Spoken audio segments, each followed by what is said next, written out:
How to make a woman desire you even if she's not interested. Vertical bar, female psychology. Here's something that might sting a little. That woman who seems completely uninterested in you, she's not rejecting you. She's rejecting the version of you she's seen so far. And that distinction is everything because, according to research from Harvard Social Cognition Lab, women form their initial impression of a man within the first 7 seconds. But here's the twist. That impression can be completely overwritten by specific psychological triggers that most men have absolutely no clue exist. I'm about to hand you the exact blueprint that can flip a woman's perception from absolutely not to wait. There's something about him. And no, this isn't manipulation. This is evolution. This is psychology. This is what we as women actually respond to, whether we admit it publicly or not. Now, before you assume this video is about cheap tricks or cringeworthy pickup lines, let me stop you right there. I'm a woman, and I'm going to tell you exactly what happens inside our minds when attraction suddenly shifts. Because yes, it shifts. It's not fixed. The woman who friend-zoned you last month, the one who seems completely cold, she's operating on psychological programming that's been refined over thousands of years. And once you understand how that programming works, you become dangerous in the best possible way. Here's what most men get catastrophically wrong. They think attraction is about looks, money, or saying the right thing at the right time. Wrong. Attraction for women is an emotional experience. It's not logical. It's not a checklist. It's a feeling that builds or doesn't, based on very specific triggers. I'm going to break down the psychology behind female desire in a way that no one has explained to you before. And I'm going to share something near the end of this video that completely changed how I understood my own attraction patterns. It was uncomfortable to admit, but it explained every single time I developed feelings for someone I initially had zero interest in. But first, we need to address the elephant in the room. Why not interested doesn't mean what you think it means. Let me tell you about my friend Megan. She met this guy at a networking event. His name was Derek, and her exact words after meeting him were, and I quote, "He's nice, but there's nothing there." Classic not interested energy, right? Fast forward 6 months, Megan and Derek are engaged. What happened between nothing there and engagement ring? This is where it gets interesting. See, when a woman says she's not interested, what she's really saying is based on the information I currently have. I don't feel attraction. That's it. It's a present tense statement, not a permanent verdict. And the information she's working with is almost always incomplete. Dr. Helen Fisher, a biological anthropologist who spent over 40 years studying romantic love, found something remarkable. The brain's reward system, the same system that responds to food, music, and yes, desire, doesn't get triggered by static qualities. It gets triggered by unpredictability, emotional fluctuation, and novelty. In simple terms, a woman's brain doesn't build attraction to someone who's completely figured out. It builds attraction to someone who keeps her guessing just enough. Derek didn't become more handsome over those 6 months. He didn't suddenly get wealthy. What he did was become psychologically interesting to Megan in ways she couldn't quite explain, and by the time she realized what was happening, she was already invested. This brings me to the first major principle you need to understand. Psychologists call it the uncertainty hypothesis of attraction. And honestly, when I first learned about this research, I was annoyed because it explained way too much about my own romantic history. Here's the study that changed everything. Researchers at the University of Virginia told female participants that several men had viewed their social media profiles. One group was told the men liked them a lot. Another group was told the men rated them as average. And a third group. They were told it was uncertain the men might like them a lot, or they might just think they were okay. Guess which group felt the most attraction to the men? The uncertain group by a significant margin. The women in the uncertain condition reported thinking about the men more often, checking their phones more frequently, and rating them as more desirable, all because they didn't know where they stood. This is crucial. When a woman knows exactly how you feel about her from the first interaction, when you're an open book showing all your cards, her brain literally has less reason to think about you.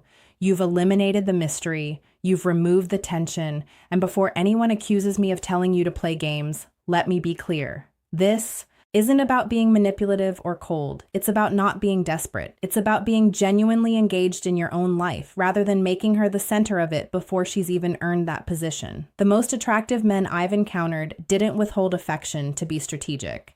They were simply too busy being interesting to be constantly available. There's a massive difference. Now, here's where most advice falls apart. Creating uncertainty means nothing if you don't understand the next principle. I once dated a guy who was objectively speaking exactly my type. Tall, funny, successful, great hair. And yes, the hair matters more than men realize. On paper, he was perfect, but after 3 weeks, I was bored out of my mind, and I couldn't figure out why. Then I met someone else who shouldn't have registered on my radar at all. He wasn't my usual type. He wasn't particularly smooth, but something about our conversations left me replaying them hours later. What was different? Emotional range. The first guy was consistent, consistently nice, consistently positive, consistently agreeable. Every interaction felt the same, pleasant but forgettable. The second guy, our conversations went from teasing to deep to philosophical to playful within minutes. He challenged my opinions. He laughed at things unexpectedly. He was sometimes serious, sometimes ridiculous. I never knew which version I was getting, and that unpredictability made me pay attention. Research from the Journal of Personality and Social Psychology confirms this. Emotional variability in social interactions creates what researchers call heightened cognitive engagement. In non-academic language, it makes the other person think about you more. Here's what this looks like in practice. Most men try to be likable by being agreeable. They mirror her energy, validate every statement, and never create tension, and they end up in the friend zone wondering what went wrong. Attraction isn't built on comfort. Comfort is what keeps couples together after 20 years of marriage. But attraction is built on tension, playful tension, intellectual tension, the kind of tension that makes her feel something, even if what she's feeling is mild frustration that she can't quite figure you out. The most attracted I've ever been to someone was when he casually disagreed with something I was passionate about. Not rudely, not dismissively. He just said, "I don't know if I buy that," and then explained his perspective. I spent the next 2 days trying to prove him wrong in my head, and somewhere in that process, I realized I was completely interested. This brings me to something even more important, and this is the part I mentioned earlier that was uncomfortable to admit about myself. Here's the uncomfortable truth that women rarely say out loud. We're more attracted to men that other women want.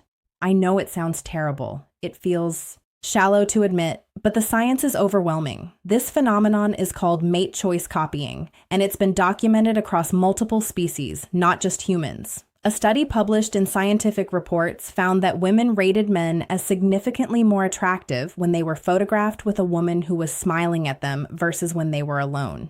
The effect was even stronger when the woman in the photograph was considered attractive. In other words, a man's perceived value goes up when high-value women seem interested in him. Now here's my uncomfortable admission. I once became interested in a coworker I had ignored for months, and the shift happened exactly when I noticed another woman flirting with him at a company event. Suddenly, he wasn't background noise anymore. Suddenly, I was curious. Suddenly, I was asking myself why I hadn't noticed him before. Was it logical? Absolutely not. Did it happen anyway? Yes, because attraction isn't a logical process. What does this mean for you? It doesn't mean you need to parade women around to trigger jealousy. What it means is this. When you invest in your social life, when you're visibly valued by others, men and women, you become inherently more interesting to the woman you're interested in. The guys who struggle most with attraction are often the ones who've made their entire social world about pursuing one woman. They've abandoned friendships, hobbies, and any semblance of independent life. And ironically, that desperation energy pushes away the very person they want. Social proof works. Being genuinely valued by your community works. Having a life that's full, genuinely full, not performatively full, makes you more attractive. Period. But there's one more element that ties everything together, and I saved it for near the end because it's the most commonly misunderstood. Every woman says she wants a confident man, and every time a woman says that, some guy puffs up his chest and starts acting arrogant, completely missing the point. Let me tell you what confidence actually looks like from a woman's perspective. Because most men have this backwards. Confidence isn't loudness. It isn't dominating conversations. It isn't bragging about achievements or trying to prove your worth. Confidence is being comfortable with silence. It's maintaining eye contact without looking away first. It's not over-explaining yourself when you share an opinion. It's accepting rejection without crumbling or getting hostile. It's not needing her approval to feel good about yourself. The most confident men I've met were often the quietest ones in the room. They didn't need to perform. They didn't need to prove anything. They simply existed in a state of self-assurance that was magnetic. A study from the International Journal of Cosmetic Science found that men who were told they were wearing a new attractive fragrance were rated as more confident and attractive in video recordings. Even though the women rating them couldn't smell anything, the men believed they were more attractive. And that belief changed their body language in ways that women could perceive. Confidence isn't about becoming someone you're not. It's about eliminating the signals of insecurity that you don't even realize you're sending. The nervous laughter, the excessive agreeing, the constant checking for her reaction, the apologizing for opinions you haven't even stated yet. Remove those signals, and the woman who wasn't interested suddenly starts noticing something different about you, something she can't quite name, but something that makes her curious enough to find out. So, let me bring this full circle. The woman who seems uninterested isn't issuing a permanent verdict. She's responding to the information she has. Your job isn't to convince her with words. It's to become someone whose presence triggers curiosity, uncertainty, and emotional investment. Create space for mystery. Show emotional range. Build a life that demonstrates value. And eliminate the subtle signals of insecurity that push women away before attraction can build. Here's my challenge to you. Pick one principle from this video and implement it this week. Just one. Notice what changes. Notice how women respond differently when you stop being predictable and start being interesting. Now, if you found this valuable, you're going to want to watch what's on screen right now. I made a video specifically about the psychological triggers that make a woman pursue you instead of the other way around. The strategies work whether she's already in your life or someone you just met. And honestly, point number 3 in that video is something I've never heard anyone else explain properly. That video is on screen right now. Click it before this one ends because what you just learned was the foundation. But what's in that video is where the real transformation happens. I'll see you there.